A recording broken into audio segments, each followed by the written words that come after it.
The Call of Cthulhu by H.P. Lovecraft.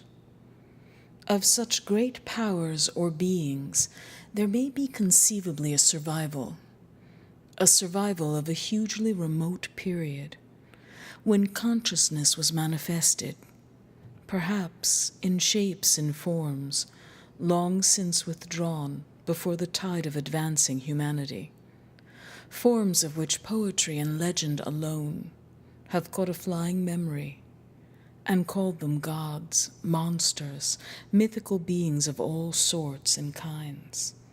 Algernon Blackwood. Chapter 1. The Horror in Clay. The most merciful thing in the world, I think, is the inability of the human mind to correlate all its contents. We live on a placid island of ignorance in the midst of black seas of infinity, and it was not meant that we should voyage far. The sciences, each straining in its own direction, have hitherto harmed us little, but someday the piecing together of dissociated knowledge will open up such terrifying vistas of reality and of our frightful position therein, that we shall either go mad from the revelation or flee from the light into the peace and safety of a new dark age. Theosophists have guessed at the awesome grandeur of the cosmic cycle wherein our world and human race form transient incidents. They have hinted at strange survivals in terms which would freeze the blood, if not masked by bland optimism. But it is not from them that there came the single glimpse of forbidden eons which chills me when I think of it, and maddens me when I dream of it. That glimpse, like all dread glimpses of truth, flashed out from an accidental piecing together of separated things. In this case, an old newspaper item and the notes of a dead professor. I hope that no one else will accomplish this piecing out. Certainly if I live, I shall never knowingly supply a link in so hideous a chain.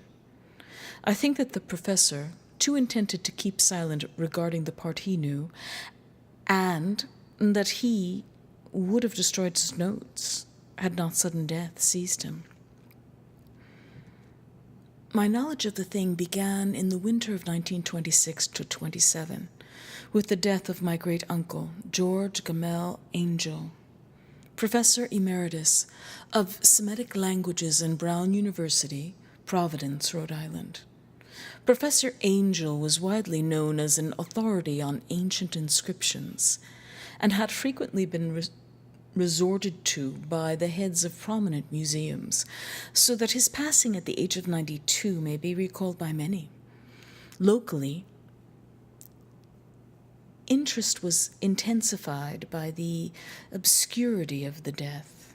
The professor had been stricken whilst returning from the Newport boat, falling suddenly, as formed a shortcut from the waterfront to the deceased home in William Street. Physicians were unable to find any visible disorder, but concluded after perplexed debate that some obscure lesion of the heart, induced by the brisk ascent of so steep a hill by so elderly a man, was responsible for the end. At the time, I saw no reason to dissent from this dictum, but latterly, I am inclined to wonder, and more than wonder. As my great-uncle's heir and executor, for he died a childless widower, I was expected to go over his papers with some thoroughness, and for that purpose moved his entire set of files and boxes to my quarters in Boston. Much of the material which I correlated will be later published by the American Archaeological Society, but there was one box which I found exceedingly puzzling, and which I felt much averse from showing to other eyes. It had been locked, and I did not find the key till it occurred to me to examine the personal ring which the professor carried in his pocket. Then indeed I succeeded in opening it, but when I did so seemed only to be confronted by a greater and more closely locked barrier. For what could be the meaning of the queer clay bas-relief and the disjointed jottings, ramblings, and cuttings which I found? Had my uncle in his latter years become credulous of the most superficial impostures? I resolved to search out the eccentric sculptor responsible for this apparent disturbance of an old man's peace of mind. The bas-relief was a rough rectangle, less than an inch thick and about 5 by 6 inches in area, obviously of modern origin. Its designs, however, were far from modern in atmosphere and suggestion, for although the vagaries of cubism and futurism are many and wild, they do not often reproduce that cryptic regularity which lurks in prehistoric writing. And writing of some kind, the bulk of these designs seem certainly to be, though my memory, despite much the papers and collections of my uncle, failed in any way to identify this particular species, or even hint at its remotest affiliations. Above these apparent hieroglyphics was a figure of evident pictorial intent, though its impressionistic execution forbade a very clear idea of its nature. It seemed to be a sort of monster, or symbol representing a monster, of a form which only a diseased fancy could conceive. If I say that my somewhat extravagant imagination yielded simultaneous pictures of an octopus, a dragon, and a human caricature, I shall not be unfaithful to the spirit of the thing. A pulpy, tentacled head surmounted a grotesque and scaly body with rudimentary wings, but it was the general outline of the whole which made it most shockingly frightful. Behind the figure was a vague suggestion of a cyclopean architectural background. The writing accompanying this oddity, aside from a stack of these press cuttings in Professor Angel's most recent hand, and made no pretense to literary style. What seemed to be the main document was headed Cthulhu Cult, in characters painstakingly printed to avoid the erroneous reading of a word so unheard of. This manuscript was divided into 2 sections, the first of which was headed 1925 Dream and Dream Work of H.A. Wilcox, 7 Thomas Street, Providence, Rhode Island, and the second, Narrative of Inspector John R. Legrasse, 121 Bienville, New Orleans, Louisiana, at 1908 AAS meeting, notes on same, and Professor Webb's account. The other manuscript papers were brief notes, some of them accounts of the queer dreams of different persons, some of them citations from theosophical books and magazines, notably W. Scott Eliot's Atlantis and the Lost Lemuria. And the rest, comments on long-surviving secret societies and hidden cults, with references to passages in such mythological and anthropological source books as Fraser's Golden Bough and Miss Murray's witch cult in Western Europe. The cuttings largely alluded to outre, mental illness, and outbreaks of group folly or mania in the spring of 1925. The first half of the principal manuscript told a very particular tale. It appears that on March 1st, 1925, a thin, dark man of neurotic and excited aspect had called upon Professor Angel, bearing the singular clay bas-relief, which was then exceedingly damp and fresh. His card bore the name of Henry Anthony Wilcox, and my uncle had recognized him as the youngest son of an excellent family slightly known to him, who had latterly been studying sculpture at the Rhode Island School of Design, and living alone at the Fleur-de-Lis building near that institution. Wilcox was a precocious youth of known genius but great eccentricity, and had from childhood excited attention through the strange stories and odd dreams he was in the habit of relating. He called himself psychically hypersensitive, but the staid folk of the ancient commercial city dismissed him as merely queer. Never mingling much with his kind, he had dropped gradually from social visibility, and was now known only to a small group of aesthetes from other towns. Even the Providence Art Club, anxious to preserve its conservatism, had found him quite hopeless. On the occasion of the visit, ran the professor's manuscript, the sculptor abruptly asked for the benefit of his host's archaeological knowledge in identifying the hieroglyphics of the bas-relief. He spoke in a dreamy, stilted manner, which suggested pose and alienated sympathy. And my uncle showed some sharpness in replying, for the conspicuous freshness of the tablet implied kinship with anything but archaeology. Young Wilcox's rejoinder, which impressed my uncle enough to make him recall and record it verbatim, was of a fantastically poetic cast, which must have typified his whole conversation, and which I have since found highly characteristic of him. He said, "It is new indeed, for I made it last night in a dream of strange cities, and dreams are older than brooding Tyre, or the contemplative Sphinx, or garden-girded Babylon." It was then that he began that rambling tale, which suddenly played upon a sleeping memory and won the fevered interest of my uncle. There had been a slight earthquake tremor the night before, the most considerable felt in New England for some years, and Wilcox's imagination had keenly been affected. Upon retiring, he had had an unprecedented dream of great cyclopean cities of Titan blocks and sky-flung monoliths, all dripping with green ooze and sinister with latent horror. Hieroglyphics had covered the walls and pillars, and from some undetermined point below had come a voice that was not a voice, a chaotic sensation, which only fancy could transmute into sound, but which he attempted to render by the almost unpronounceable jumble of letters, Cthulhu, therein. This verbal jumble was the key to the recollection which excited and disturbed Professor Angel. He questioned the sculptor with scientific minuteness, and studied with frantic intensity the bas-relief on which the youth had found himself working. Chilled and clad only in his nightclothes, when waking had stolen bewilderingly over him. My uncle blamed his old age, Wilcox afterwards said, for his slowness in recognizing both hieroglyphics and pictorial design.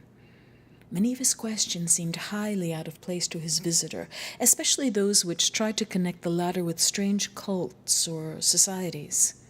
And Wilcox could not understand the repeated promises of silence which he was offered in exchange for an admission of membership in some widespread mystical or paganly religious body. When Professor Angel became convinced that the sculptor was indeed ignorant of any cult or system of cryptic lore, he besieged his visitor with demands for future reports of dreams. This bore regular fruit, for after the first interview, the manuscript records recorded daily calls of the young man, during which he related startling fragments of nocturnal imaginary, whose burden was always some terrible cyclopean vista of dark and dripping stone, with a subterranean voice or intelligence shouting monotonously in enigmatical sense impacts uninscribable save as gibberish. The two sounds frequently repeated are those rendered by the letters Cthulhu and Rila. On March 23rd, the manuscript continued. Wilcox failed to appear, and inquiries at his quarters revealed that he had been stricken with an obscure sort of fever and taken to the home of his family in Waterman Street.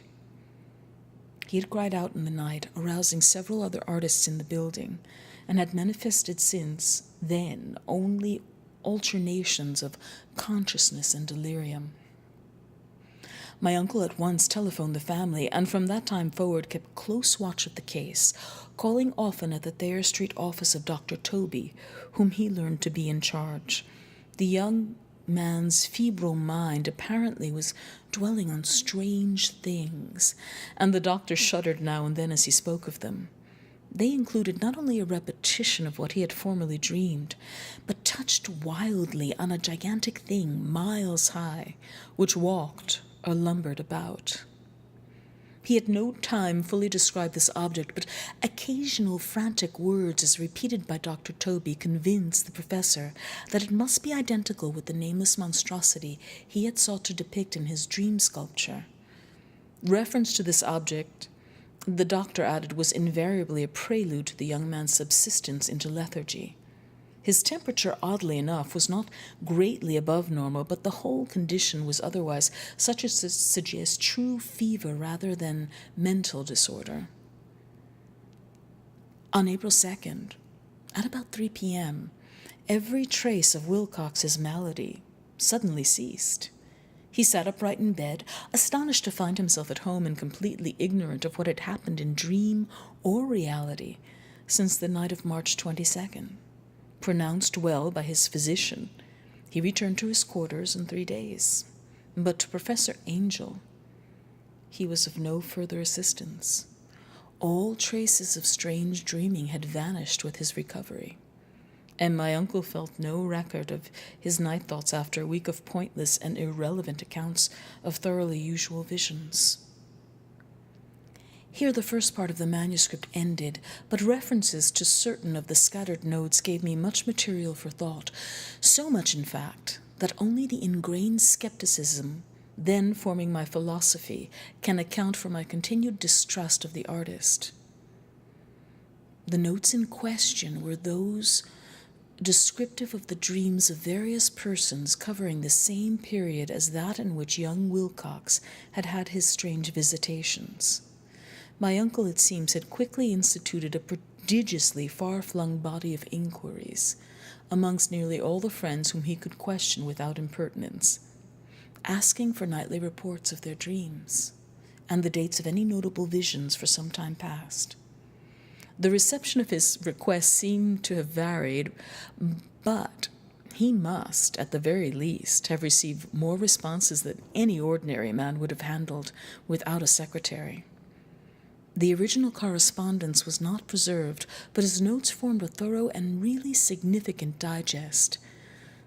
Average people in society and business, New England's traditional salt of the earth, gave an almost completely negative result. Though scattered cases of uneasy but formless nocturnal impressions appear here and there, always between March 23rd and April 2nd, the period of young Wilcox's delirium. Scientific men were little more affected, though 4 cases of vague description suggest fugitive glimpses of strange landscapes, and in one case there is a mention of a dread of something abnormal. It was from the artists and poets that the pertinent answers came, and I know that panic would have broken loose had they been able to compare notes.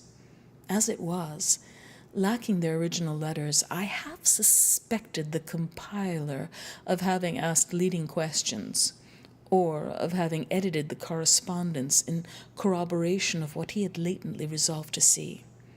That is why I continue to feel that Wilcox, somehow cognizant of the old data which my uncle had possessed, had been imposing on the veteran scientist. These responses from aesthetes told disturbing tales. From February 28th to April 2nd, a large proportion of them had dreamed very bizarre things. The intensity of the dreams began immeasurably the stronger during the period of the sculptor's delirium. Over 1/4 of those who reported anything reported scenes and half-sounds not unlike those which Wilcox had described, and some of the dreamers confessed acute fear of the gigantic, nameless thing visible toward the last.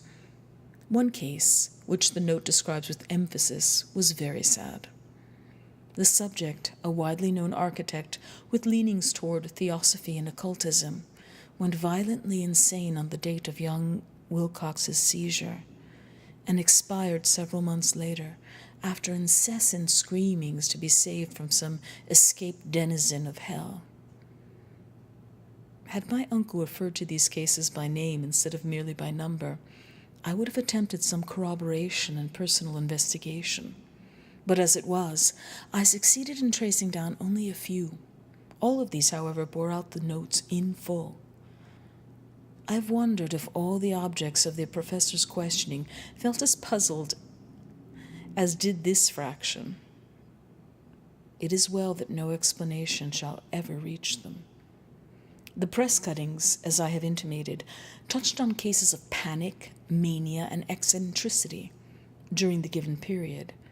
Professor Angel must have employed a cutting bureau, for the number of extracts was tremendous, and the sources scattered throughout the globe. Here was a nocturnal suicide in London, where a lone sleeper had leaped from a window after a shocking cry. Here likewise a rambling letter to the editor of a paper in South America, where a fanatic deduces a dire future from the visions he has seen. A dispatch from California describes a theosophist colony as donning white robes en masse for some glorious fulfillment, which never arrives, whilst items from India speak guardedly of serious native unrest toward the end of March 22nd, 23rd. The west of Ireland, too, is full of wild rumor and legendary, and a fantastic painter named Ardois Bonneau hangs a blasphemous dream landscape in the Paris Spring Salon of 1926. And so numerous are the recorded troubles in insane asylums that only a miracle can have stopped the medical fraternity from noting strange parallelisms and drawing mystified conclusions. A weird bunch of cuttings all told. And I can, at this date, scarcely envisage the callous rationalism with which I set them aside. But I was then convinced that young Wilcox had known of the older matters mentioned by the professor. Chapter 2. The Tale of Inspector Legrasse.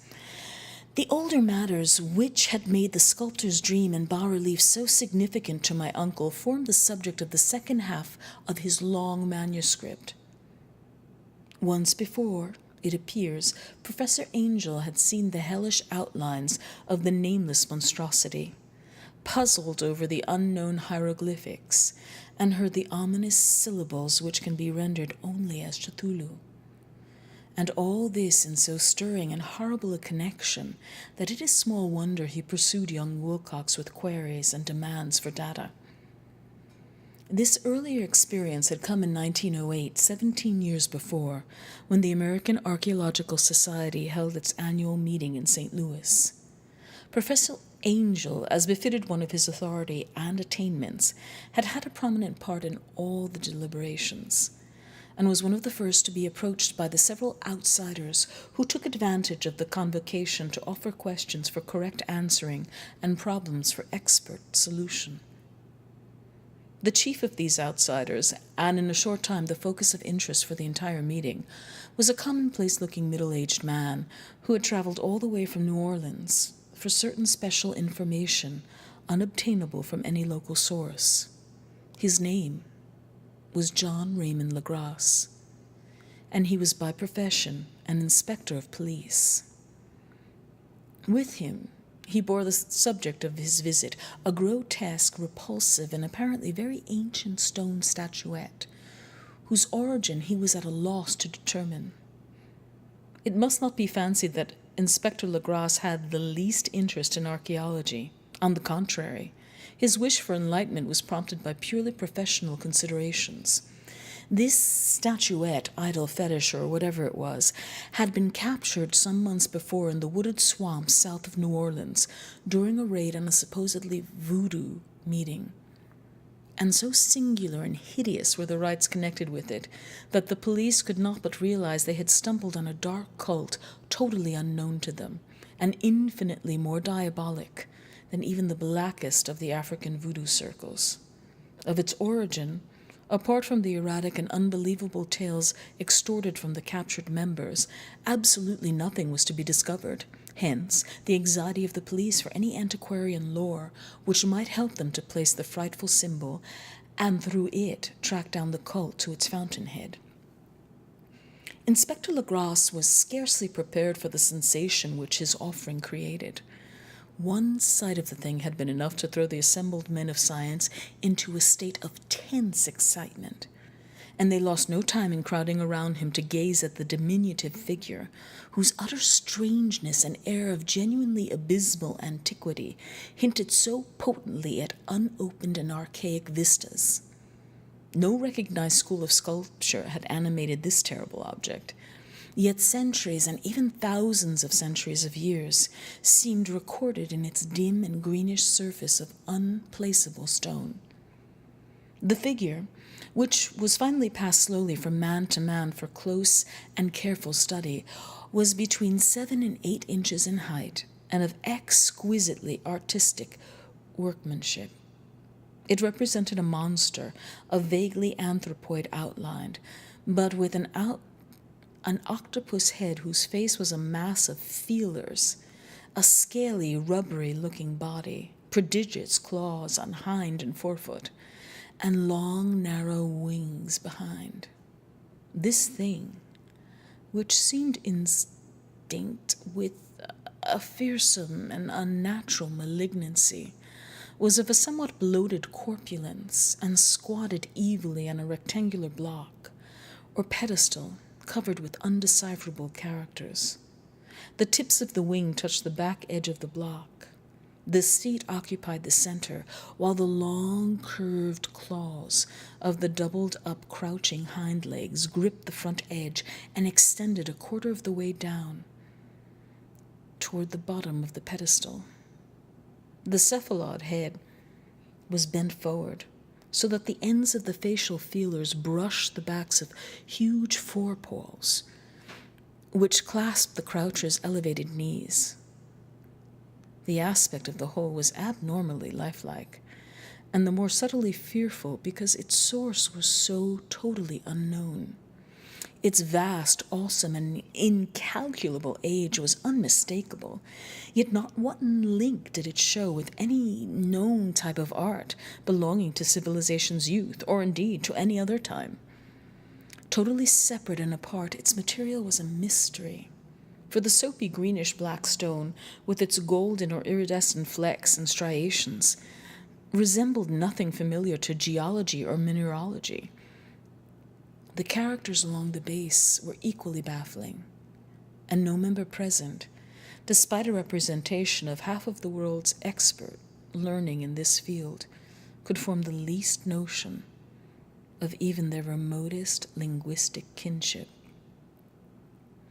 They, like the subject and material, belonged to something horribly remote and distinct from mankind as we know it, something frightfully suggestive of old and unhallowed cycles of life in which our world and our conceptions have no part.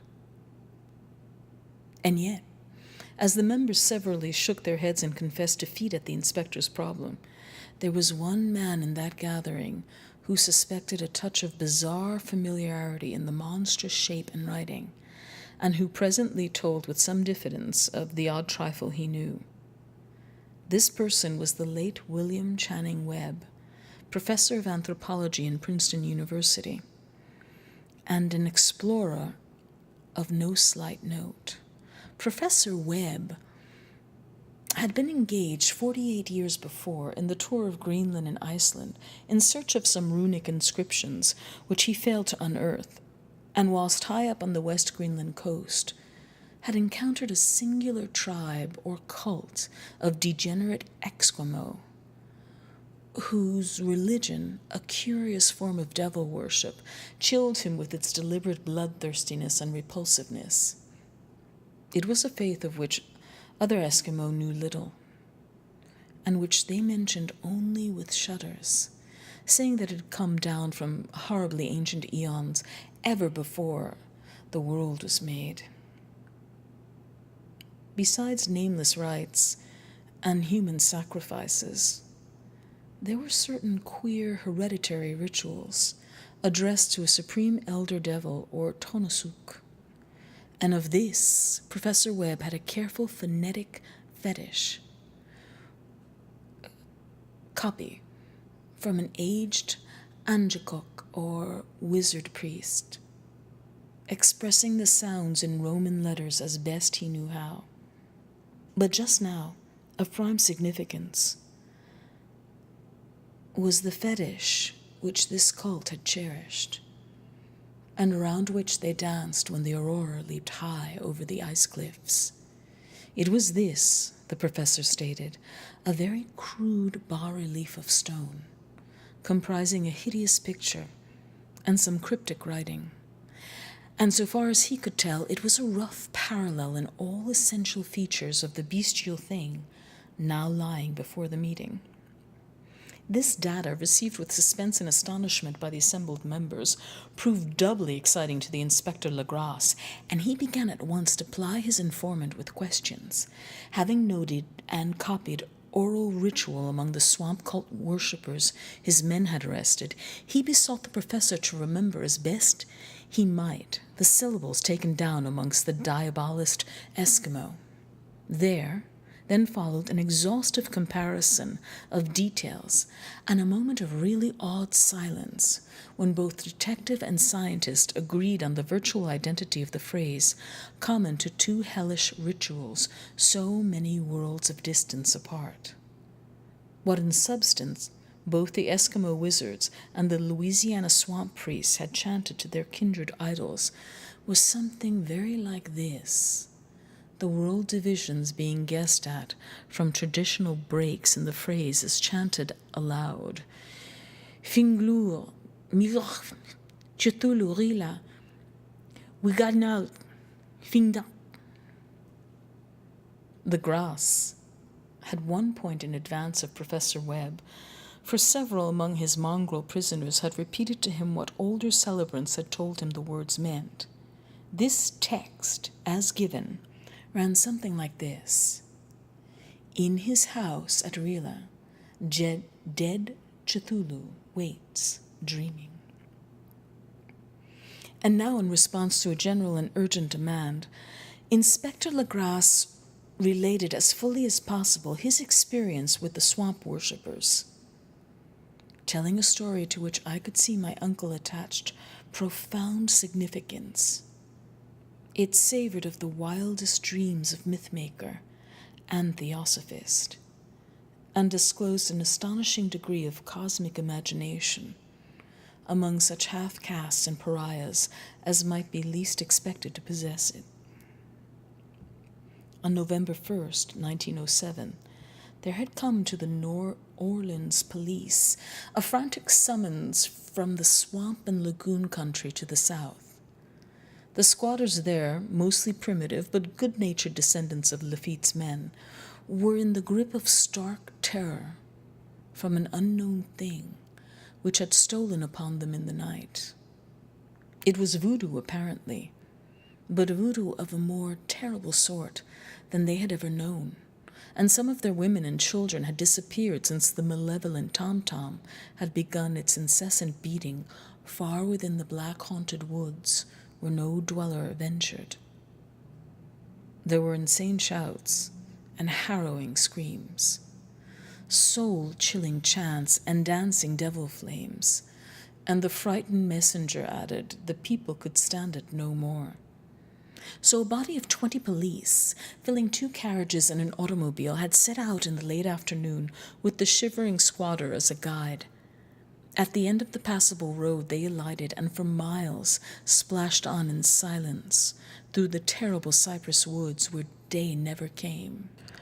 Ugly roots and malignant hanging nooses of Spanish moss beset them, and now and then a pile of dank stones or fragment of a rotting wall intensified by its hint of morbid habitation, a depression which every malformed tree and every fungus islet combined to create. At length, the squatter settlement, a miserable huddle of huts, hove in sight, and hysterical dwellers ran out to cluster around the group of bobbing lanterns. The muffled beat of tom-toms was now faintly audible far, far ahead, and a curdling shriek came at infrequent intervals. When the wind shifted, a reddish glare, too, seemed to filter through pale undergrowth beyond the endless avenues of forest night. Reluctant even to be left alone again, each one of the cowed squatters refused point-blank to advance another inch toward the scene of unholy worship, So Inspector Legrasse and his 19 colleagues plunged on, unguided, into black arcades of horror that none of them had ever trod before. The region now entered by the police was one of traditionally evil repute, substantially unknown and untraversed by white men. There were legends of a hidden lake, unglimpsed by mortal sight, in which dwelt a huge, formless, white polypus thing with luminous eyes. And squatters whispered that bat-winged devils flew up out of caverns in inner earth to worship it at midnight. They said it had been there before the d'Iberville, before LaSalle, before the Indians, and before even the wholesome beasts and birds of the woods.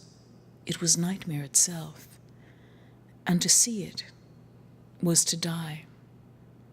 But it made men dream, and so they knew enough to keep away. The present voodoo orgy was indeed on the merest fringe of this abhorred area, but that location was bad enough. Hence, perhaps, the very place of the worship had terrified the squatters more than the shocking sounds and incidents. Only poetry or madness could do justice to the noises heard by Legrasse's men as they plowed on through the black morass toward the red glare and muffled tom-toms. There are vocal qualities peculiar to men, and vocal qualities peculiar to beasts, and it is terrible to hear the one when the source should yield the other. Animal fury and orgiastic license here whipped themselves to demonic heights by howls and squawking ecstasies that tore and reverberated through those nighted woods like pestilential tempests from the gulfs of hell. Now and then, the less organized ululation would cease, and from what seemed a well-drilled chorus of hoarse voices would rise, in sing-song chant, that hideous phrase of ritual. Figlui, miglach, Cthulhu, vila, waganag, frang. Then the men, having reached a spot where the trees were thinner, came suddenly in sight of the spectacle itself. 4 of them reeled, 1 fainted, and 2 were shaken into a frantic cry, which the mad cacophony of the orgy fortunately deadened. Legrasse dashed swamp water on the face of the fainting man, and all stood trembling and nearly hypnotized with terror. In a natural glade of the swamp stood a grassy island of perhaps an acre's extent, clear of trees and tolerably dry. On this now leaped and twisted a more indescribable horde of human abnormality than any but a Sime or an Angarola could paint. Void of clothing, this hybrid spawn were braying, bellowing, and writhing about a monstrous ring-shaped bonfire, in the center of which, revealed by occasional rifts in the curtain of flame, stood a great granite monolith, some 8 feet in height, on top of which, incongruous in its diminutiveness, rested the noxious carven statuette. From a wide circle of 10 scaffolds, set up at regular intervals with the flame-girt monolith as a center hung, head downward, the oddly marred bodies of the helpless squatters who had disappeared. It was inside this circle that the ring of worshippers jumped and roared, the general direction of the mass motion being from left to right, in endless bacchanal between the ring of bodies and the ring of fire. It may have been only imagination, and it may have been only echoes, which induced one of the men, an excitable Spaniard, to fancy he heard antiphonal responses to the ritual from some far and unillumined spot deeper within the wood of ancient legendry and horror. This man, Joseph D. Galvez, I later met and questioned, and he proved distractingly imaginative. He indeed went so far as to hint of the faint beating of great wings, and of a glimpse of shining eyes, and a mountainous white bulk beyond the remotest trees. But I suppose he had been hearing too much native superstition. Actually, the horrified pause of the men was of comparatively brief duration. Duty came first, and although there must have been 100 mongrel celebrants in the throng, the police relied on their firearms and plunged determinedly into the nauseous rout. For 5 minutes, the resultant din and chaos were beyond description. Wild blows were struck, shots were fired, and escapes were made, but in the end, Legrasse was able to count some 47 sullen prisoners, whom he forced to dress in haste and fall into line between 2 rows of policemen. 5 of the worshippers lay dead, and 2 severely wounded were carried away on improvised stretchers by their fellow prisoners. The image on the monolith, of course, was carefully removed and carried back by Legrasse. Examined at headquarters after a trip of intense strain and weariness, the prisoners all proved to be men of a very low mixed blood and mentally aberrant type. Most were seamen, and a sprinkling of Negroes and mulattoes, largely West Indians or Brava Portuguese from the Cape Verde Islands, gave a coloring of voodooism to the cult. But before many questions were asked, it became manifest that something far deeper and older than Negro fetishism was involved. Degraded and ignorant as they were, the creatures held with surprising consistency to the central idea of their loathsome faith. They worshipped, so they said, the great old ones who lived ages before there were any men, and who came to the young world out of the sky.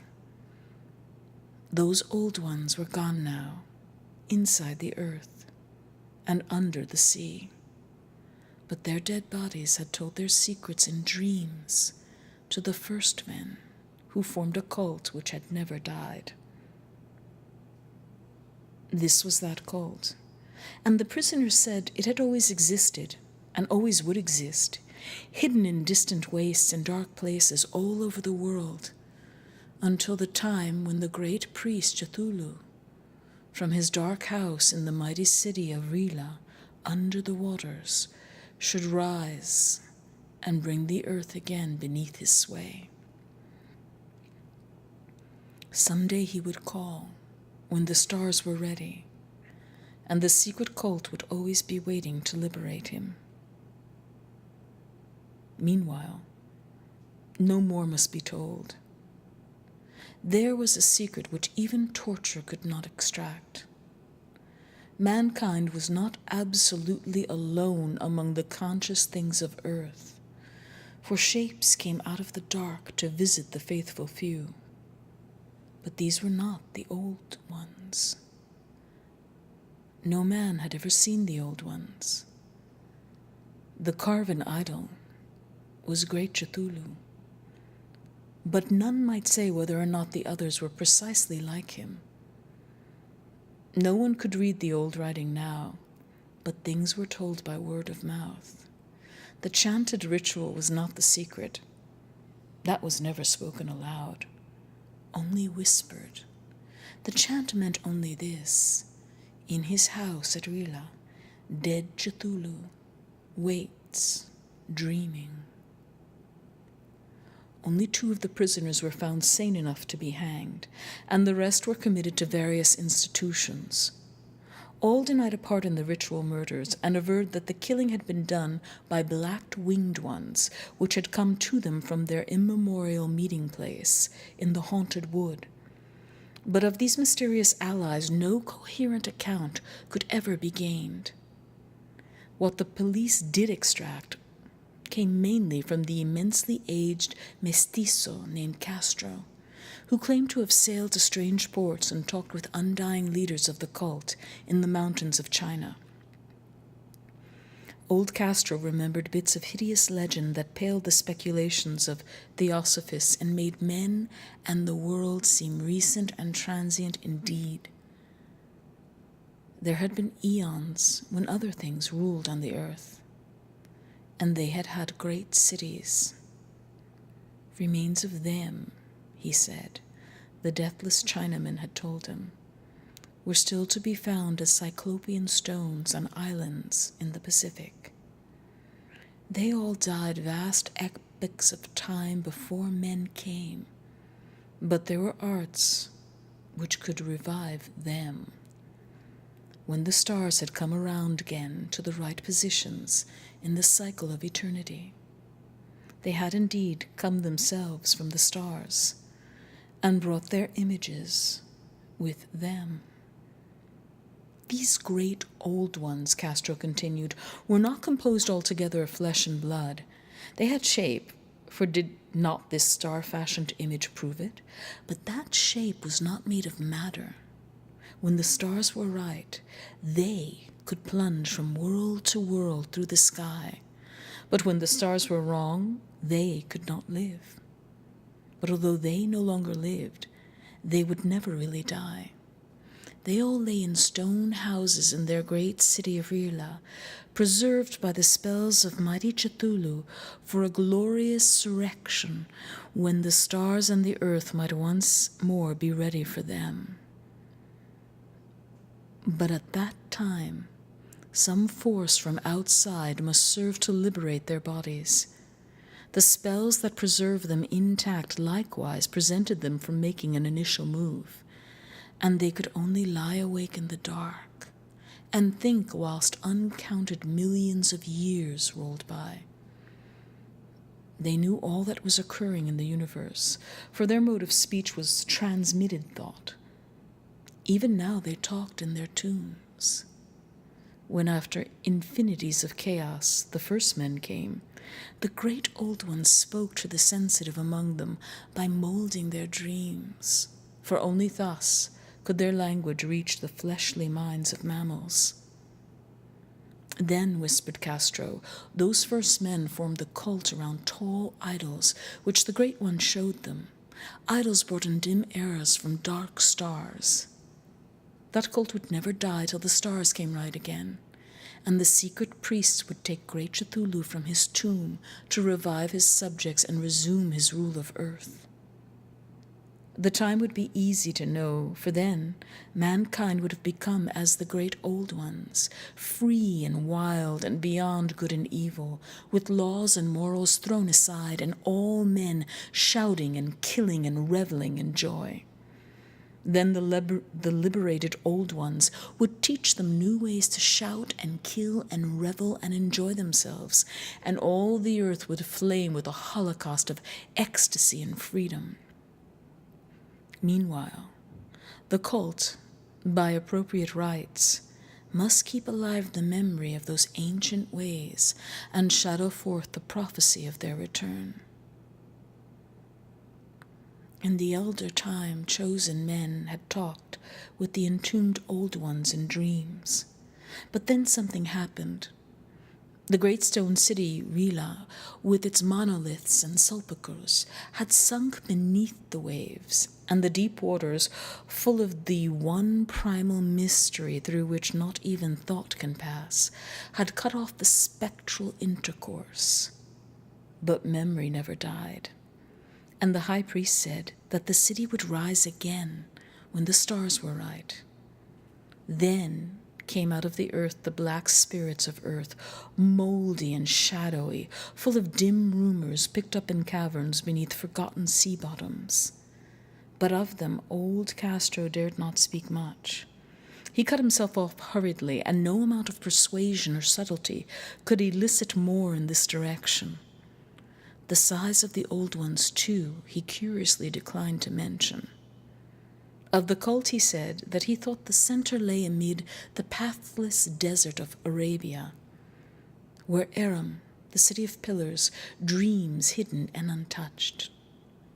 It was not allied to the European witch cult and was virtually unknown beyond its members. No book had ever really hinted of it, though the deathless Chinaman said that there were double meanings in the Necronomicon of the mad Arab Abdul al-Hazred, which the initiated might read as they chose, especially the much discussed couplet.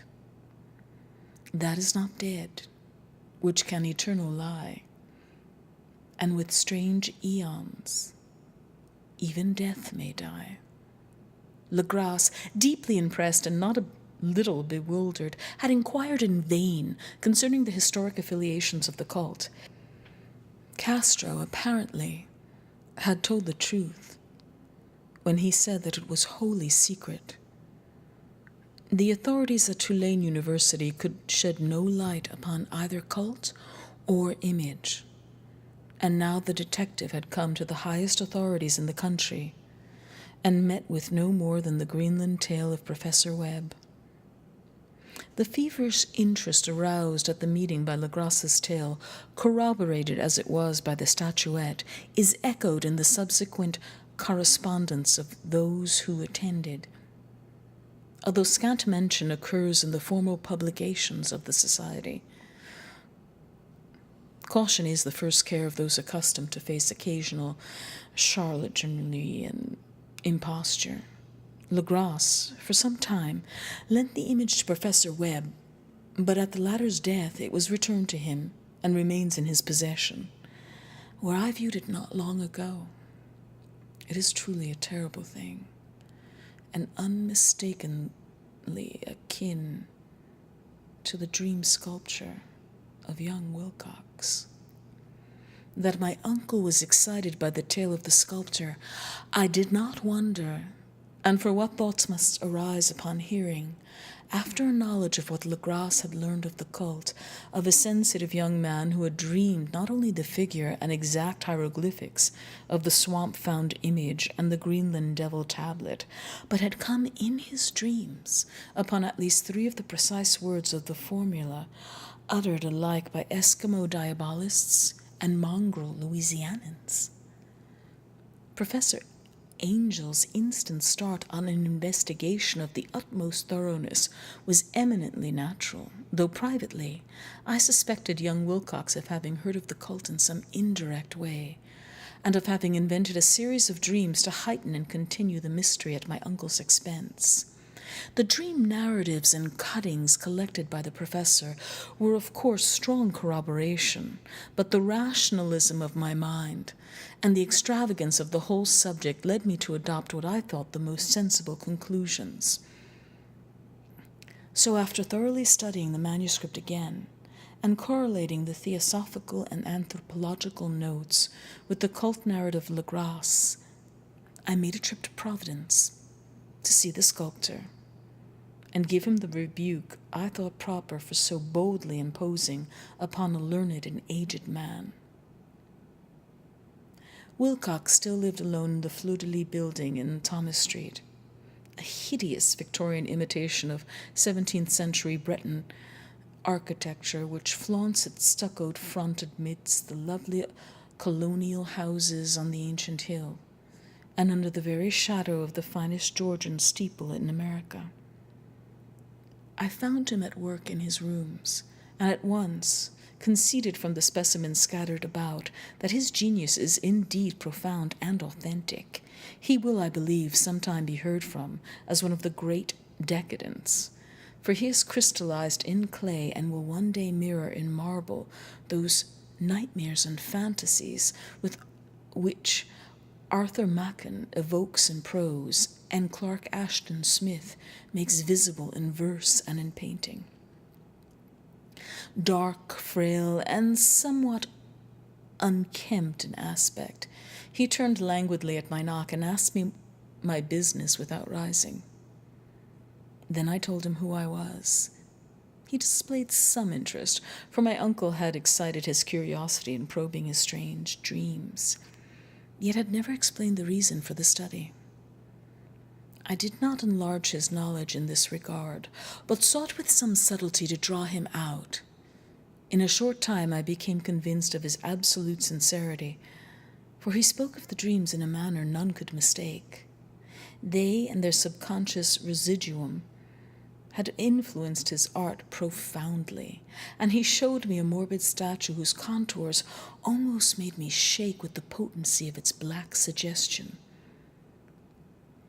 He could not recall having seen the original of this thing, except in his own dream bas-relief, but the outlines had formed themselves insensibly under his hands.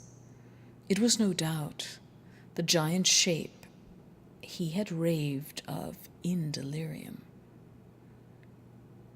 That he really knew nothing of the hidden cult, save from what my uncle's relentless catechism had let fall, he soon made clear, and again I strove to think of some way in which he could possibly have received the weird impressions. He talked of his dreams in a strangely poetic fashion, making me see with terrible vividness the damp cyclopean city of slimy green stone, whose geometry he oddly said was all wrong, and hear with frightened expectancy the ceaseless half-mental calling from underground, Cthulhu therein, Cthulhu therein. These words had formed part of the dread ritual which told of dead Cthulhu's dream vigil in his stone vault at Rila, and I felt deeply moved despite my rational beliefs. Wilcox, I was sure, had heard of the cult in some casual way, and had soon forgotten it amidst the mass of his equally weird reading and imagining. Later, by virtue of its sheer impressiveness, it had found subconscious expression in dreams, in the bas-relief, and in the terrible statue I now beheld, so that his imposture upon my uncle had been a very innocent one. The youth was of a type at once slightly affected and slightly ill-mannered, which I could never like, but I was willing enough now to admit both his genius and his honesty. I took leave of him amicably, and wished him all the success in his talent promises. The matter of the cult still remained to fascinate me, and at times I had visions of personal fame from researches into its origin and connections. I visited New Orleans, talked with Legrasse and others of that old-time raiding party, saw the frightful image, and even questioned such of the mongrel prisoners as still survived. Old Castro, unfortunately, had been dead for some years. What I now heard so graphically at first hand, though it was really no more than a detailed confirmation of what my uncle had written, excited me afresh, for I felt sure that I was on the track of a very real, very secret, and very ancient religion whose discovery would make me an anthropologist of note. My attitude was still one of absolute materialism, as I wish it were still. And I discounted, with almost inexplicable perversity, the coincidence of the dream notes and the odd cuttings collected by Professor Angel. One thing I began to suspect, and which I now fear I know, is that my uncle's death was far from natural. He fell on a narrow hill street leading up from an ancient waterfront, swarming with foreign mongrels, after a careless push from a Negro sailor. I did not forget the mixed blood and marine pursuits of the cult members in Louisiana, and would not be surprised to learn of secret methods and rites and beliefs. Legrasse and his men, it is true, have been let alone, but in Norway, a certain seaman who saw things is dead. Might not the deeper inquiries of my uncle after encountering the sculptor's data have come to his sinister ears? I think Professor Angel died because he knew too much, or because he was likely to learn too much. Whether I shall go as he remains to be seen, for I have learned much now. Chapter 3. Madness from the Sea. If heaven ever wishes to grant me a boon, it will be a total effacing of the results of a mere chance which fixed my eye on a certain stray piece of shelf paper. It was nothing on which I would naturally have stumbled in the course of my daily round, for it was an old number of an Australian journal, the Sydney Bulletin, for April 18th, 1925. It had escaped even the cutting bureau, which had, at the time of its issuance, been avidly collecting material for my uncle's research.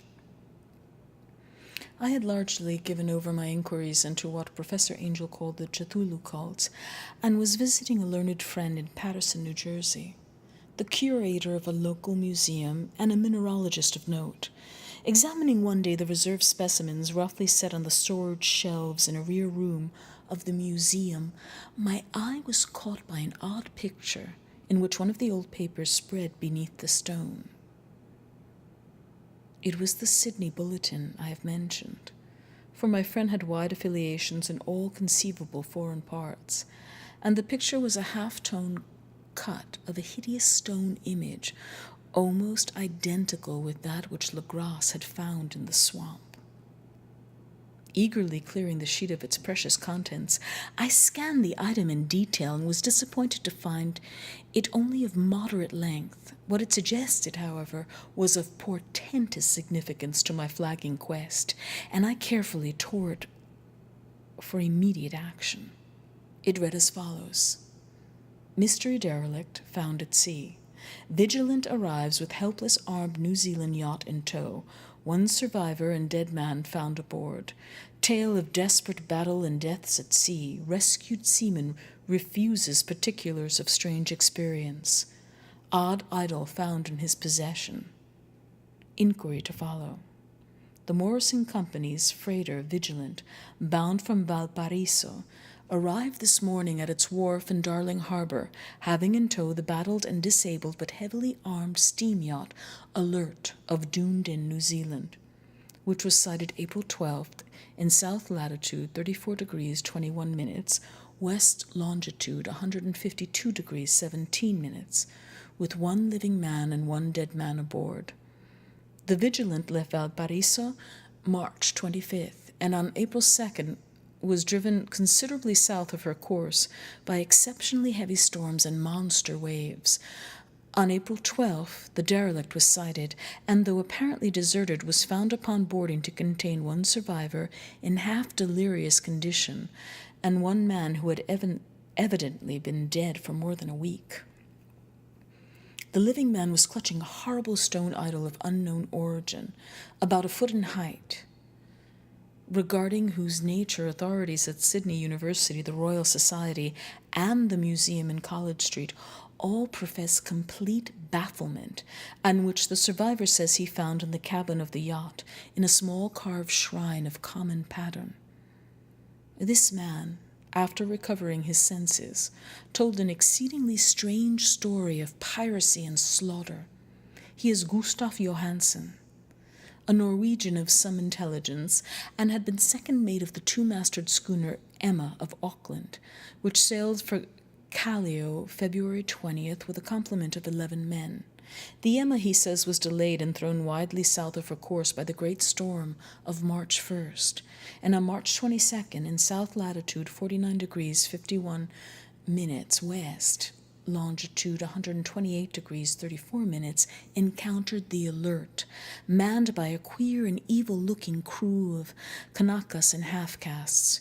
Being ordered to turn back, Captain Collins refused, whereupon the strange crew began to fire savagely and without warning upon the schooner with a peculiarly heavy battery of brass cannon forming part of the yacht's equipment. The Emma's men showed fight, says the survivor, and though the schooner began to sink from shots beneath the waterline, they managed to heave alongside their enemy and board her, grappling with the savage crew on the yacht's deck, and being forced to kill them all, the number being slightly superior because of their particularly abhorrent and desperate, though rather clumsy, mode of fighting. 3 of the Emma's men, including Captain Collins and First Mate Green, were killed, and the remaining 8, under Second Mate Johansen, proceeded to navigate the captured yacht, going ahead in their original direction to see if any reason for their ordering back had existed. The next day it appears they raised and landed on a small island, although none is known to exist in that part of the ocean, and 6 of the men somehow died ashore, though Johansen is queerly reticent about this part of his history, and speaks only of their falling into a rock chasm. Later, it seems, he and one companion boarded the yacht and tried to manage her, but were beaten about by the storm of April 2nd. From that time till his rescue on the 12th, the man remembers little, and he does not even recall when William Bryden, his companion, died. Bryden's death reveals no apparent cause, and was probably due to excitement or exposure. Cable advices from Dunedin report that the Alert was well known as an island trader and bore an evil reputation along the waterfront. It was owned by a curious group of half-castes whose frequent meetings and night trips to the woods attracted no little curiosity, and it had set sail in great haste just after the storm and earth tremors of March 1st. Our Auckland correspondent gives the Emma and her crew an excellent reputation, and Johansen is described as a sober and worthy man. The Admiralty will institute an inquiry on the whole matter, beginning tomorrow, at which every effort will be made to induce Johansen to speak more freely than he has done hitherto. This was all, together with the picture of the hellish image, but what a train of ideas it started in my mind. Here were new treasures of data on the Cthulhu cult, and the evidence that it had strange interests at sea as well as on land. What motive prompted the hybrid crew to order back the Emma as they sailed about with their hideous idol? What was the unknown island on which 6 of the Emma's crew had died, and about which the mate Johansen was so secretive? What had the Vice Admiralty's investigation brought out, and what was known of the noxious cult in Dunedin? And most marvelous of all, what deep and more than natural linkage of dates was this which gave a malign and now undeniable significance to the various turns of events so carefully noted by my uncle? March 1st, or February 28th, according to the international dateline, the earthquake and storm had come. From Dunedin, the Alert and her noisome crew had darted eagerly forth as if imperiously summoned, and on the other side of the earth poets and artists had begun to dream of a strange, dank Cyclopean city, while a young sculptor had molded in his sleep the form of the dreaded Cthulhu. March 23rd, the crew of the Emma landed on an unknown island and left 6 men dead, and on that date the dreams of sensitive men assumed a heightened vividness and darkened with dread of a giant monster's malign pursuit, whilst an architect had gone mad and a sculptor had lapsed suddenly into delirium. And what of the storm of April 2nd, the date on which all dreams of the dank city ceased, and Wilcox emerged unharmed from the bondage of strange fever? What of all this, and of all those hints of old Castro about the sunken starborn old ones and their coming reign, their faithful cult and their mastery of dreams? Was I tottering on the brink of cosmic horrors beyond man's power to bear? If so, they must be horrors of the mind alone, for in some way the 2nd of April had put a stop to whatever monstrous menace had begun its siege of mankind's soul. That evening, after a day of hurried cabling and arranging, I bade my host adieu and took a train for San Francisco. In less than a month, I was in Dunedin, where, however, I found that little was known of the strange cult members who had lingered in the old sea taverns. Waterfront scum was far too common for special mention, though there was vague talk about one inland trip these mongrels had made, during which faint drumming and red flame were noted on the distant hills. In Auckland, I learned that Johansen had returned with yellow hair turned white, after perfunctory and inconclusive questioning at Sydney, and had thereafter sold his cottage in West Street and sailed with his wife to his old home in Oslo. Of his stirring experience he would tell his friends no more than he had told the Admiralty officials, and all they could do was to give me his Oslo address. After that I went to Sydney and talked profitlessly with seamen and members of the Vice Admiralty Court. I saw the alert, now sold and in commercial use, at Circular Quay in Sydney Cove, but gained nothing from its non-committal bulk.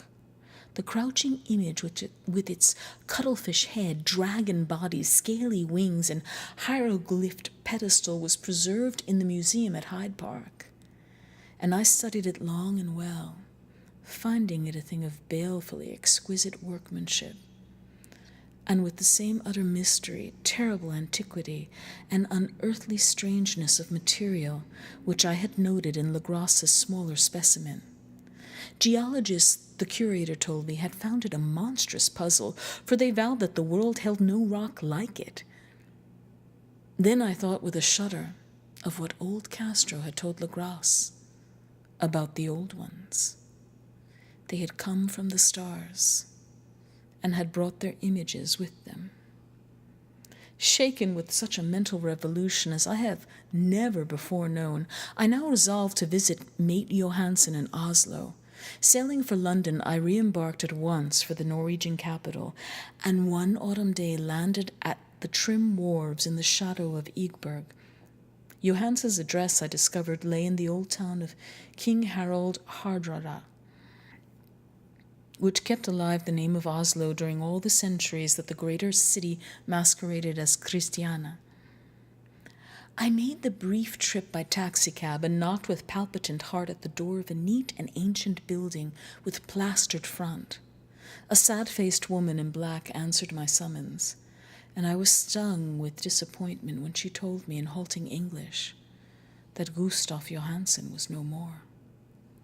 He had not long survived his return, said his wife, for the doings sea in 1925 had broken him. He had told her no more than he told the public, but had left a long manuscript of technical matters, as he said, written in English, evidently in order to guard her from the peril of casual perusal. During a walk, a narrow lane, near the Gothenburg dock, a bundle of papers falling from an attic window had knocked him down. Two Lascar sailors at once helped him to his feet, but before the ambulance could reach him, he was dead. Physicians found no adequate cause for the end and laid it to heart trouble and a weakened constitution. I now felt, gnawing at my vitals, that dark terror which will never leave me till I too am at rest, accidentally or otherwise. Persuading the widow that my connection with her husband's technical matters was sufficient to entitle me to his manuscript, I bore the document away and began to read it on the London boat. It was a simple rambling thing, a naive sailor's effort at a post facto diary, and strove to recall day by day that last awful voyage. I cannot attempt to transcribe it verbatim in all its cloudiness and redundance, but I will tell its gist enough to show why the sound the water against the vessel's sides became so unendurable to me that I stopped my ears with cotton. Johansen, thank God, did not know quite all, and even though he saw the city and the thing, but I shall never sleep calmly again when I think of the horrors that lurk carelessly behind life in time and in space, and of those unhallowed blasphemies from elder stars which dream beneath the sea, known and favored by a nightmare cult, ready and eager to loose them upon the world, whenever another earthquake shall heave their monstrous stone city again to the sun and air. Johansen's voyage had begun just as he told it to the Vice-Admiralty. The Emma in ballast had cleared Auckland on February 20th and had felt the full force of that earthquake-born tempest, which must have heaved up the sea bottom the horrors that filled men's dreams. Once more under control, the ship was making good progress when held up by the Alert on March 22nd, and I could feel the mate's regret as he wrote of her bombardment and sinking. Of the swarthy cult fiends on the Alert he speaks with significant horror. There was some peculiarly abominable quality about them, which made their destruction seem almost a duty, and Johansen shows genuine wonder at the charge of ruthlessness brought against his party during the proceedings of the court of inquiry. Then, driven ahead by curiosity in their captured yacht under Johannes' command, the men sight a great stone pillar sticking out of the sea. And in south latitude 47 degrees 9 minutes, west longitude 120 degrees 43 minutes, come upon a coastline of mingled mud, ooze, and weedy cyclopean masonry, which can be nothing less than the tangible substance of Earth's supreme terror, the nightmare corpse city of Rila, that was built in measureless eons behind history by the vast loathsome shapes that seep down from the dark stars. There lay great Cthulhu and his hordes, hidden in green, slimy vaults, and sending out at last, after cycles incalculable, the thoughts that spread fear to the dreams of the sensitive, and called imperiously to the faithful to come on a pilgrimage of liberation and restoration. All this Johansen did not suspect, but God knows he soon saw enough. I suppose that only a single mountain top, the hideous monolith-crowned citadel whereupon great Cthulhu was buried, actually emerged from the waters. When I think of the extent of all that may be brooding down there, I almost wish to kill myself forthwith. Johansen and his men were awed by the cosmic majesty of this dripping Babylon of elder demons, and must have guessed without guidance that it was nothing of this or of any sane planet.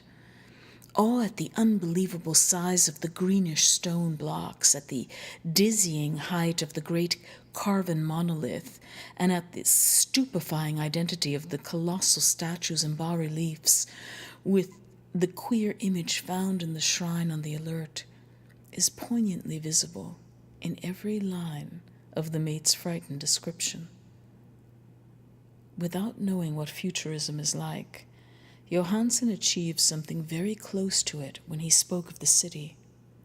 For instead of describing any definite structure or building, he dwells only on broad impressions of vast angles and stone surfaces, surfaces too great to belong to anything right or proper for this earth, and impious with horrible images and hieroglyphs.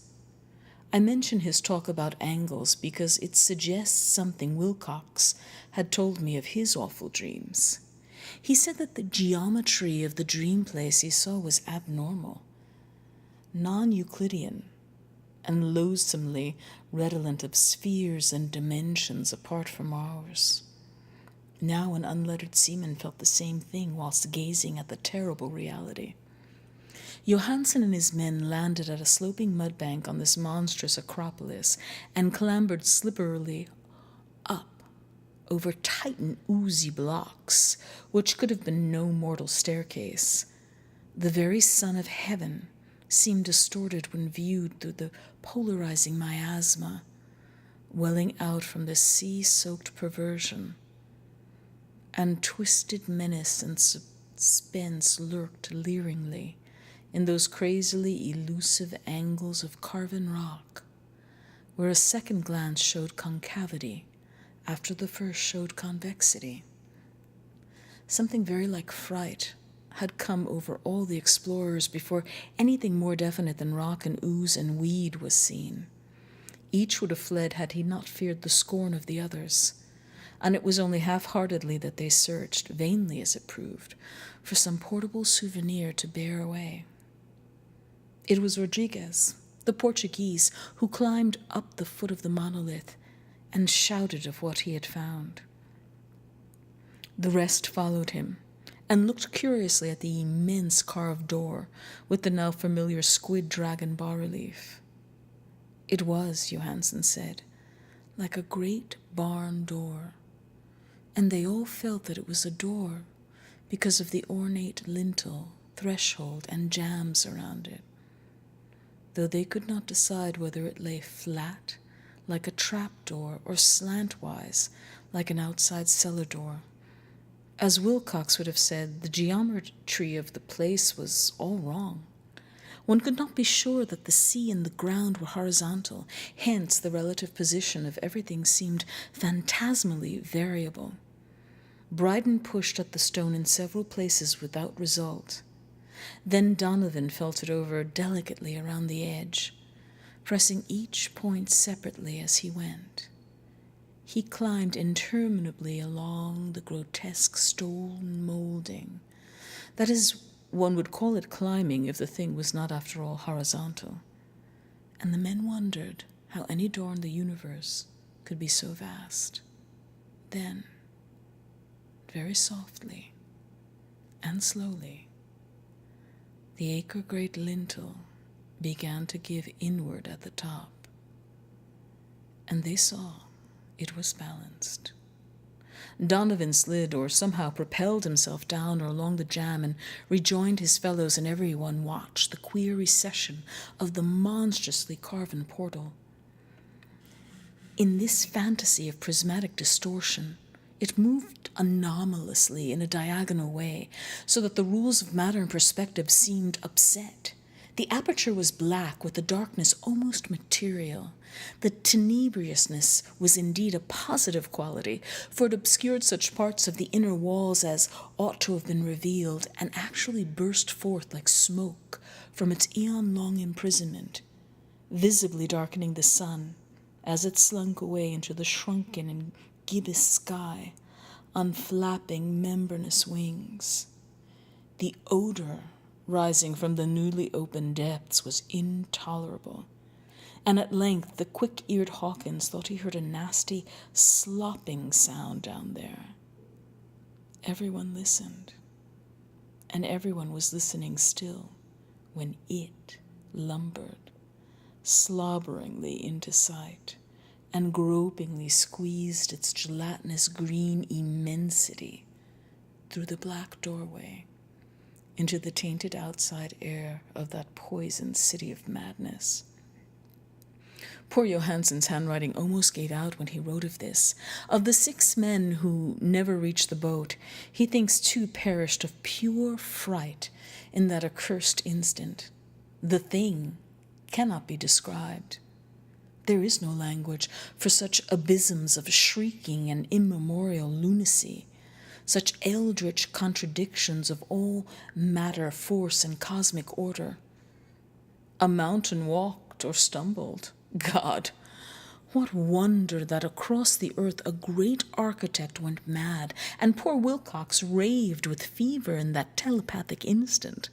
The thing of the idols, the green, sticky spawn of the stars, had awakened to claim his own. The stars were right again. And what an age-old cult had failed to do by design, a band of innocent sailors had done by accident. After vintillions of years, great Cthulhu was loose again and ravening for delight. 3 men were swept up by the flabby claws before anybody turned.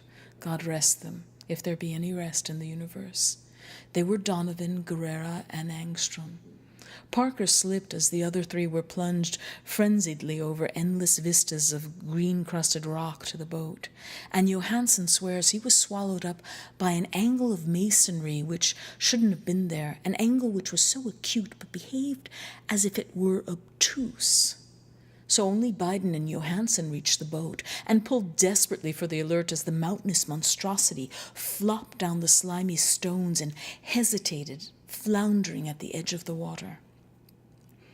Steam had not been suffered to go down entirely, despite the departure of all hands for the shore, and it was the work of only a few moments of feverish rushing up and down between wheel and engines to get the alert underway. Slowly, amidst the distorted horrors of that indescribable scene, she began to chum the lethal waters, whilst on the masonry of that charnel stone that was not of earth, the titan thing from the stars slavered and gibbered like Polypheme cursing the fleeing ship of Odysseus.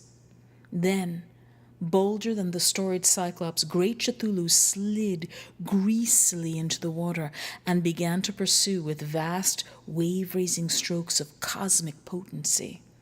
Bryden looked back and went mad, laughing shrilly as he kept on laughing at intervals till death found him one night in the cabin whilst Johansen was wandering deliriously. But Johansen had not given out yet. Knowing that the thing could surely overtake the Alert until steam was fully up, he resolved on a desperate chance, and setting the engine for full speed, ran lightning-like on deck and reversed the wheel. There was a mighty eddying and foaming in the noisome brine, and as the steam mounted higher and higher, the brave Norwegian drove his vessel head-on against the pursuing jelly, which rose above the unclean froth like the stem of a demon galleon. This awful squid head with writhing feelers came nearly up to the bowsprit of the sturdy yacht, but Johansen drove on relentlessly. There was a bustling, a bursting as of an exploding bladder, a slushy nastiness as of a cloven sunfish, a stench as of 1,000 opened graves, and a sound that the chronicler could not put on paper. For an instant, the ship was befouled by an acrid and blinding green cloud, and then there was only a venomous seething astern, where God in heaven, the scattered plasticity of that nameless sky spawn, was nebulously recombining in its own hateful original form, while its distance widened every second as the Alert gained impetus from its mounting steam. That was all. After that, Johansen only brooded over the idol in the cabin and attended to a few matters of food for himself and the laughing maniac by his side. He did not try to navigate after the first bold flight, for the reaction had taken something out of his soul. Then came the storm of April 2nd, and a gathering of the clouds about his consciousness. There is a sense of spectral whirling through liquid gulfs of infinity, of dizzying rides through reeling universes on a comet's tail, and of hysterical plunges from the pit to the moon, and from the moon back again to the pit, all livened by a cachinnating chorus of the distorted, hilarious elder gods and the green bat-winged mocking imps of Tartarus. Out of that dream came Rescue, the Vigilant, the Vice-Admiralty Court, the streets of Dunedin, and the long voyage back home to the old house by Egberg. He could not tell. They would think him mad. He would write of what he knew before death came, but his wife must not guess.